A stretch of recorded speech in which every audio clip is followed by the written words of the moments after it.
Ce qui a motivé notre commission à se pencher sur l'agriculture urbaine, c'est un questionnement qui avait été émané de la commission depuis bien longtemps, y compris depuis l'ancienne mandature, le Césaire étant composé d'urbains et de ruraux. On a parlé d'agriculture, mais on n'avait jamais parlé d'agriculture urbaine. Donc on a voulu traiter ce sujet-là, qui pouvait paraître comme accessoire ou anodin, et qui, en fin de compte, a retenu l'attention des membres de notre commission pour se pencher sur le sujet.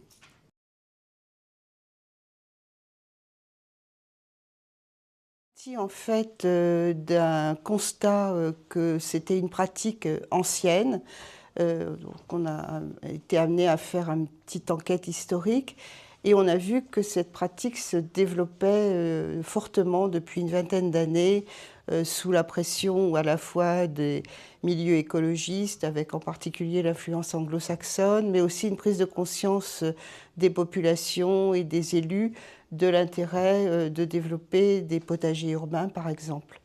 Ça nous a amené à faire plusieurs auditions avec d'une part Madame Aubry, qui est titulaire de la chaire sur l'agriculture urbaine de l'Université de Paris-Saclay.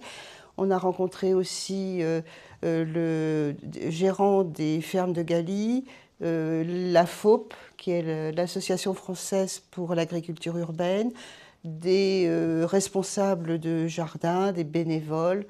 On a visité aussi des jardins, donc on a eu un échantillon assez varié des pratiques, ce qui a amené à conclure sur justement la complexité de la définition de l'agriculture urbaine, aussi bien dans ses acteurs, sa localisation et ses pratiques, puisque ça va du potager classique jusqu'à une agriculture hautement technologique.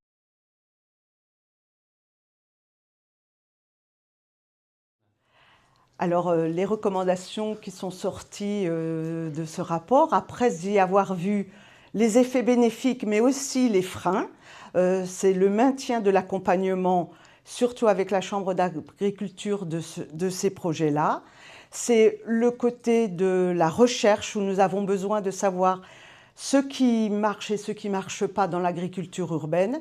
Il y a ce côté social qui est très important aussi, qui permet à des chantiers d'insertion, mais aussi à beaucoup d'associations d'accompagner ces jardins collectifs, ces jardins familiaux.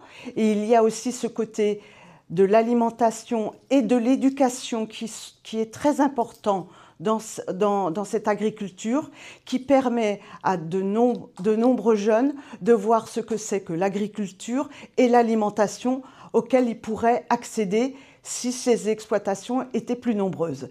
Mais vous avez beaucoup d'autres recommandations et je vous invite à aller voir le rapport. Merci.